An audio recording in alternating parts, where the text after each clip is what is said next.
Pengesahan revisi Undang-Undang Pilkada yang memantik reaksi publik akhirnya dibatalkan. Sidang paripurna sebelumnya sempat tertunda 30 menit karena tak mencapai quorum. Ditambah tekanan dari mahasiswa yang berdemo di luar gedung DPR membuat sidang akhirnya ditutup tanpa pengesahan. Dengan dibatalkannya paripurna, Wakil Ketua DPR sekaligus pimpinan sidang Sufmi Dasko Ahmad menyebut otomatis segala aturan mengenai syarat-syarat calon kepala daerah dalam pilkada bakal mengikuti hasil putusan Mahkamah Konstitusi. Bahwa pada saat pendaftaran nanti karena RUU Pilkada belum disahkan menjadi undang-undang, maka yang berlaku adalah hasil keputusan Mahkamah Konstitusi Judicial Review yang diajukan oleh Partai Buruh dan Partai Gelora. Merespons batalnya pengesahan revisi Undang-Undang Pilkada di DPR, KPU menegaskan akan mengikuti putusan MK terkait aturan pilkada. KPU akan segera berkoordinasi dengan Komisi 2 DPR untuk menyusun PKPU untuk Pilkada 2024.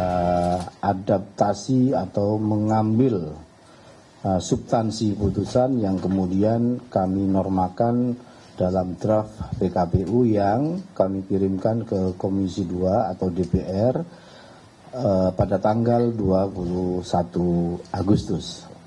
Untuk selanjutnya tadi setelah kami melakukan rapat pleno terbuka hasil pemilu pasca PHPU kedua di Mahkamah Konstitusi, kami juga menyampaikan bahwa kami dengan tegas akan melaksanakan putusan Mahkamah Konstitusi.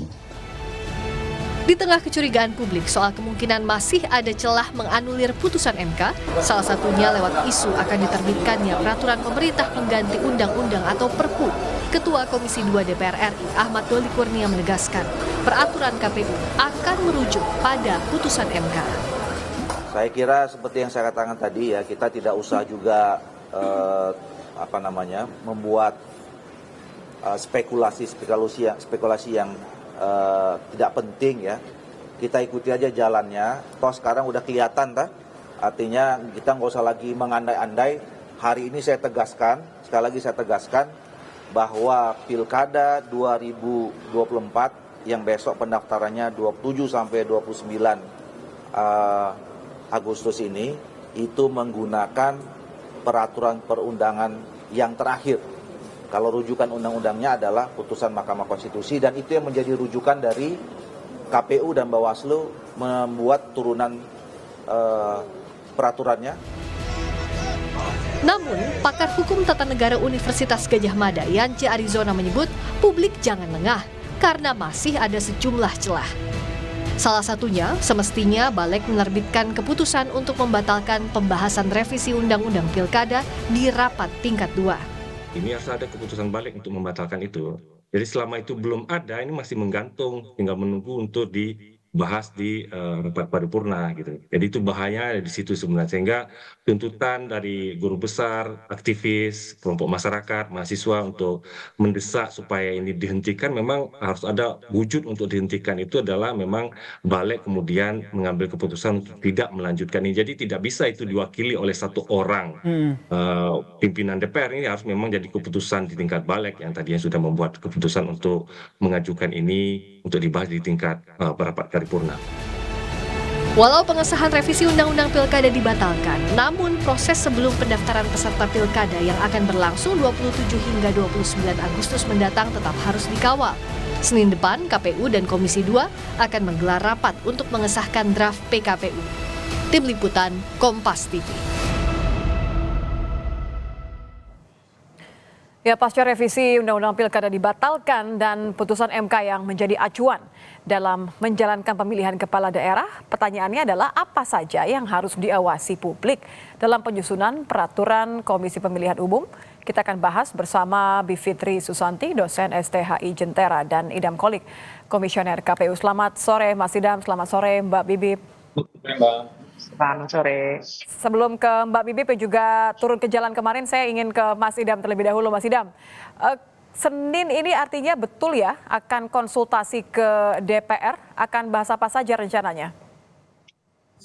Sore hari ini kami menerima surat dari DPR yang menginformasikan bahwa pada tanggal 26 Agustus 2024 mulai jam 10 siang KPU diundang untuk menghadiri rapat dengar pendapat, yang dimana di dalam rapat dengar pendapat tersebut KPU dipersilahkan untuk berkonsultasi dengan pembentuk undang-undang, dalam hal ini DPR dan pemerintah. Rapat tersebut juga nanti akan dihadiri oleh Bawaslu dan DKPP. Dalam rapat tersebut kami akan membahas perubahan peraturan KPU nomor 8 tahun 2024, khususnya mulai pasal 11, pasal 13 ayat 1 huruf D, pasal 15, dan pasal-pasal terkait lainnya, yang dimana pasal-pasal tersebut kami akan ubah berdasarkan pada putusan Mahkamah Konstitusi sebagaimana yang telah disampaikan beberapa kali oleh Ketua KPU dalam konferensi persnya, baik kemarin, semalam, ataupun siang hari ini.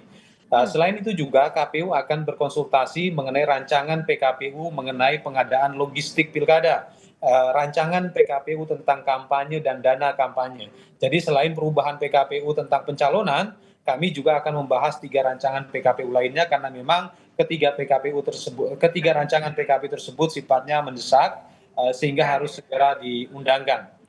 Ini menarik ketika Anda menggunakan kata mendesak. Kenapa ketika pilkada ini butuh konsultasi ke DPR, sementara ketika pilpres tidak?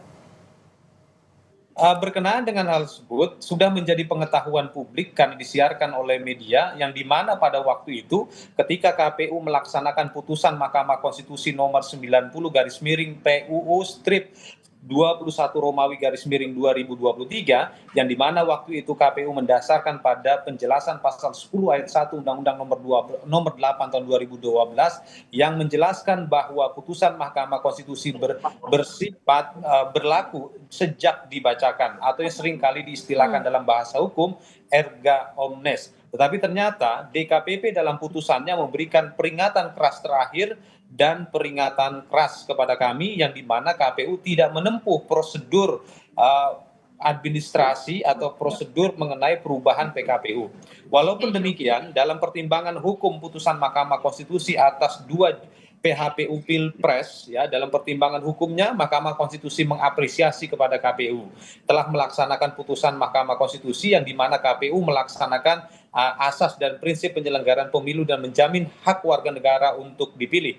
Ya, dengan demikian ini ada satu pelajaran penting bagi kami, di mana konsultasi itu bersifat wajib, dan hal tersebut sebenarnya juga pernah diputuskan Mahkamah Konstitusi dalam putusannya nomor 92 garis miring PUU strip 14 Romawi garis miring 2016. Itulah yang melandasi kenapa KPU harus berkonsultasi. Dan berkenaan dengan tanggal 24 sampai dengan tanggal 26 Agustus 2024, yang dimana KPU di daerah akan melakukan pengumuman pendaftaran bakal pasangan calon kepala daerah dan wakil kepala daerah. Sore hari ini atau malam hari ini KPU berencana akan menerbitkan surat dinas untuk KPU seluruh Indonesia agar mempedomani putusan Mahkamah Konstitusi. Karena ini berkaitan dengan prinsip berkepastian hukum dalam pendaftaran bakal pasangan calon. Berkepastian hukum itu yang saya catat ya. Saya kembali ke saya ke Mbak Bibip kalau begitu. Mbak Bibip, kalau begitu nampaknya memang KPU sudah akan kembali mengikuti putusan MK. Tapi kan tetap apa yang harus diawasi publik soal peraturan KPU nanti? Soal hari Senin akan konsultasi, persyaratan calon, ada logistik juga terkait dengan PKPU ini. Yang perlu diawasi menurut saya, kita harus ingat putusan MK-nya itu ada 2. Putusan 60 yang mengenai ambang batas dan putusan 70 yang mengenai usia. Nah, putusan mengenai usia, saya sudah dengar beberapa kali diskusi ya dengan anggota DPR juga. Jadi politikus kan, kita kan pasti pada akhirnya yang akan memberikan keputusan-keputusan politik adalah para politikus itu. Dan berapa kali mereka mengemukakan bahwa amar putusan 70 adalah menolak permohonan. Jadi bisa saja nanti ketika KPU konsultasi dengan DPR akan keluar juga tuntutan bahwa sudah laksanakan saja sesuai yang sudah dibuat dalam putusan Mahkamah Agung dan sudah ditindaklanjuti dalam putusan MA, bahwa batas usia itu dihitungnya nanti pada saat pelantikan, bukan pada saat penetapan calon. Nah, jadi bisa jadi itu yang akan diperintahkan oleh DPR kepada KPU, Mbak. Saya kembali ke Mas Idam. Mas Idam, kekhawatiran tadi pasti akan dipastikan oleh KPU di DPR nanti hari Senin? supaya tidak kekhawatiran lagi bahwa akan ada celah-celah yang akan dimanfaatkan nanti oleh para anggota dewan kita? Ya, tentunya apa yang disampaikan oleh Mbak Bivitri itu penting untuk bagi kita semuanya untuk memastikan kita berpartisipasi dalam proses legal drafting ini sampai PKPU ditetapkan. Dan sudah beberapa kali pembentuk undang-undang menyampaikan tersebut dalam konferensi persnya ataupun pernyataan persnya. Tapi nggak masalah ya, itu kekhawatiran itu kan salah satu bentuk untuk memantik agar kita semua berpartisipasi. Proses legal drafting yang baik itu selalu memberikan ruang deliberasi kepada publik. Dan nanti kita tunggu saja proses konsultasi tersebut, yang dimana proses konsultasi tersebut juga akan disiarkan secara langsung, di mana masyarakat Indonesia bisa menyaksikannya secara langsung. Yang jelas supaya tidak ada bias lagi kembali ya Mas Idam. Maaf saya potong, saya kembali ke Mbak Bibip kalau begitu. Mbak, kalau tadi Mas Idam sudah berusaha untuk meyakinkan ya ini pembahasannya merupakan sesuatu yang penting, tidak perlu ada kekhawatiran, tapi kan tetap ada pertanyaan-pertanyaan. Menurut Anda, apakah ada kemungkinan aturan ini memanfaatkan celah-celah yang banyak orang akan luput, kemudian ujung-ujungnya akan diubah walaupun KPU, DPR, pemerintah mengatakan akan mengikuti putusan MK. Jangan-jangan bukan aturannya, tapi tanggalnya, jadwalnya mungkin? Ya, jadi begini, kita kan paham ya, Pak Idam pasti ngomongnya harus normatif. Sebagai, tuh pasti saya yakin lah pokoknya kita paham posisi Pak Idam. Jadi harus normatif, harus netral. Itulah posisi KPU. Tapi izinkan kita semua mengingatkan bahwa KPU kan bersumpahnya setiap pada konstitusi nih.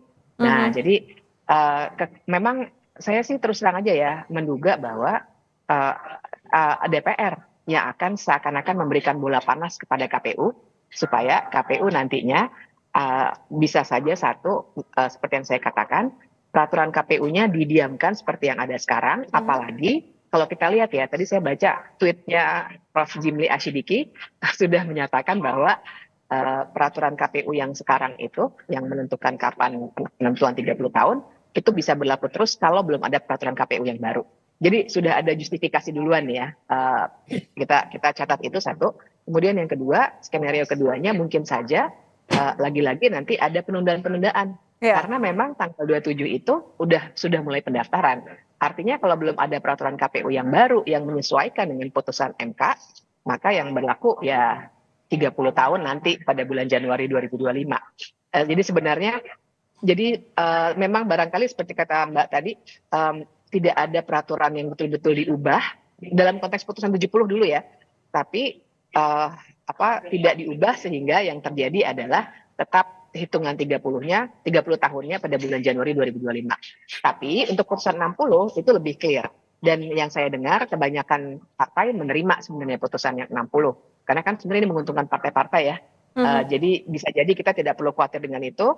Tapi kalau kita khawatir dengan isu dinasti politik, maka sebenarnya putusan 70 itu yang bisa menimbulkan ambiguitas di matanya para politikus ya. Kalau menurut saya sebagai pembelajar HTN itu clear, nggak ada ambiguitas. Tetap harus mengikuti apa kata MK yang dalam rasio desidendinya bilang nggak bisa namanya pendaftaran, cetowelo-welo jelas sekali tetap pada saat pendaftaran. Ini kan karena hubungannya nanti dengan legitimasi. Tapi kalau bicara mengenai penggeseran jadwal, menurut Anda masih ada nggak kemungkinan itu? Justru malah jadwalnya yang dimundurkan sehingga tidak ada masalah lagi untuk DPR punya waktu mengesahkan revisi Undang-Undang Pilkada, orang yang tadinya tidak cukup umur kemudian akhirnya cukup umur untuk mendaftarkan diri? Ya. Nah itu jadi memang kita nih hari-hari ini harus berbicara tentang kemungkinan skenario.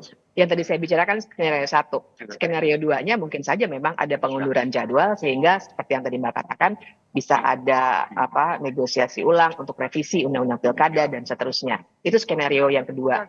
Bahkan ada juga yang bertanya kepada saya kemungkinan dikeluarkannya Perpu. Itu skenario yang ketiga. Tapi mungkin yang ketiga ini terlalu rumit. Dugaan saya sih yang cenderung sederhana nih, yaitu untuk menafsirkan bahwa peraturan atau putusan Mahkamah Konstitusi yang nomor 70 itu, karena memang agak sayang sekali MK tidak menggunakan kesempatan itu secara lebih tegas, bahwa memang soalnya adalah pendaftaran. Nah, amar putusan itu memang menolak. Jadi itu bisa menjadi alasan bagi orang-orang yang menginginkan konsep dinasti politik itu untuk menolak untuk menggarisbawahi penolakan itu. Padahal menurut saya ya rasio desidendi Mahkamah Konstitusi, itulah yang bernama judicial order yang harus diikuti oleh siapapun di negara ini termasuk KPU. Karena waktunya memang tidak banyak, Mas Idam, tapi kan tentu semua hal nampaknya mungkin saja terjadi ya, melihat balik saja dalam sehari bisa langsung mengerjakan revisi itu. Kalau menurut Anda, kekhawatiran mengenai penggeseran jadwal ini apakah masih mungkin terjadi, Mas Idam? Ya, berkenaan dengan hal tersebut ya, jadwal pendaftaran bakal pasangan calon kepala daerah dan wakil kepala daerah itu tidak bergeser sampai saat ini. Tanggal 27 Agustus sampai dengan tanggal 29 Agustus. Karena hal tersebut tertuang di dalam lampiran PKPU nomor 2 tahun 2024 dan lampiran 1 peraturan KPU nomor 8 tahun 2024. Untuk mengubah sebuah lampiran PKPU harus berkonsultasi. Dan hari ini kami berencana akan menerbitkan surat dinas kepada KPU di seluruh Indonesia agar dalam pengumuman bakal pasangan calon dapat mempedomani putusan Mahkamah Konstitusi. Nanti suratnya ketika sudah diterbitkan itu bisa diakses oleh rekan-rekan media. Oke, baik. Terima kasih sudah bergabung bersama kami di Kompas Petang, Bivitri Susanti dan juga Idam Holid. Terima kasih Mas Idam, terima kasih Mbak Bibip. Selamat sore.